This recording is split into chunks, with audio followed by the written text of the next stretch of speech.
Hello, everybody. I am Spectral Cazador, but you can just call me Hunter. And welcome to my book review of The Shadow of What Was Lost, the first book of the Licanius Trilogy, by James Islington. This book was released in 2014, and it was published by Orbit. And as I said, it was written by James Islington. And this is James's first ever book. And I'd say for a first book, it's phenomenal. For a 50th book, it's still pretty good. So, don't hold it against him that this is his first book. Don't think, oh, this is the guy's first book, it's not going to be good. It's very good. And this book, as I said, was released in 2014. It's 725 pages on the paperback. I don't know about the hardback because I don't have that. And a fun fact about this book, if you look it up, it's labeled as an Australian high fantasy.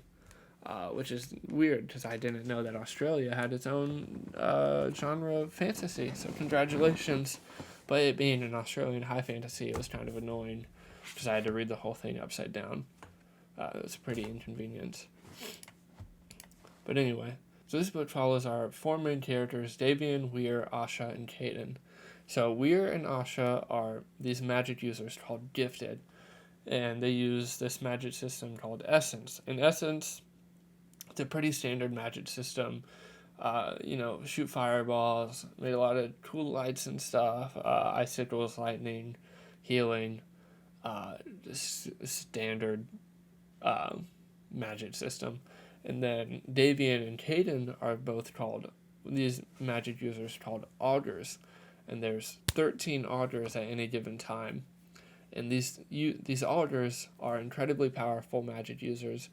They're able to use a lot more essence than any gifted can, and they have access to another magic system called Con. And Con grants them the ability to slow down time. They have super strength. They can control minds. They can see the future to an extent. They get like visions and dreams and stuff like that. The book series, it takes place 20 years after a civil war where all the augurs were executed. So all 13 augurs were killed, and the vast majority of Gifted were killed off, and the Gifted were sworn to these oaths, magically sworn into these oaths so that they can't break these three rules called the tenets. And so they can't kill anybody with their magical abilities. They must obey all administrators, which are the people who were put in charge of the Gifted. And there's a third tenet, but I guess it's so unimportant that I can't even remember it. And so all of them are bounded by these tenets, so they can't break these rules. And so the thing about Davian and Caden is that they're augurs. And during a civil war 20 years ago, when all the augurs were killed, it was essentially made illegal to become an augur. Not that you have a choice, you're born as an augur. But so if Davian and Caden are ever found out, they'll be executed. At least for the intents and purposes of this first book.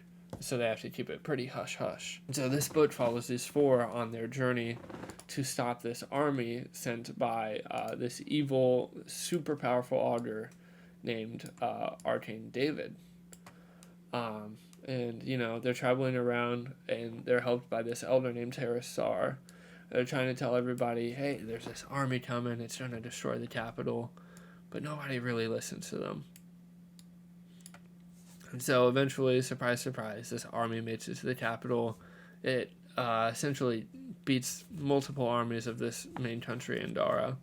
And then it's up to Davian and Caden, essentially, to solo this whole army. And so they do. Caden basically takes on this entire army. And that's just a quick plot summary there.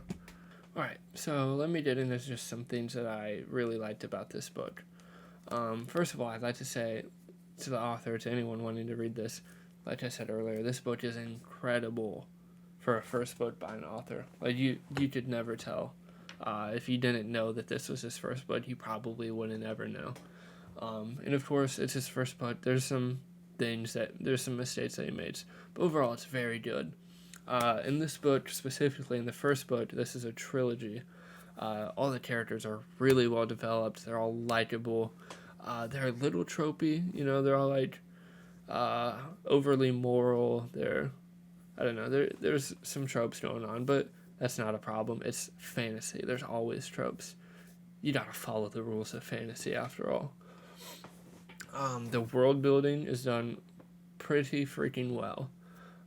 So what James does in this book is that he lays out that there's essentially a 2,000 year time period of history, of like known history in this world, and he just gives you little sprinkling details of these 2,000 years of history, and it makes the reader want more of this history.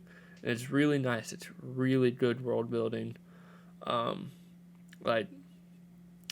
course, I wouldn't say it's as good as something like the Wheel of Time or the Cosmere, but it's really good, and I wish that it could be fleshed out more, if not in this book, then in the trilogy as a whole, because I love good world building. A couple things I don't like about this book is that it relies on seeing the future as a major plot point and a plot pusher, and this is just something that I've never liked in any book series. It's not this book specifically, or the trilogy specifically. I never think that it's good. It never plays out well. I don't like someone seeing the future, especially not a guaranteed future, and they're like, oh no, what are we gonna do? And it's like, nothing. You can't do anything about it, really. Another thing I don't understand is, I mentioned earlier that this book takes place 20 years after a civil war.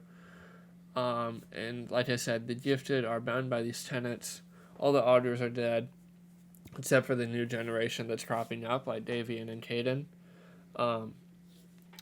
And for some reason, everyone hates the Gifted. Like, there's not a single person. There's one character. I think there's one single character in the entire book, outside of the main character group, who is not a complete douche face to the Gifted, and he dies in like the first 20 pages. So it's like, it's never really explained why everyone hates the Gifted, other than that they were bad leaders.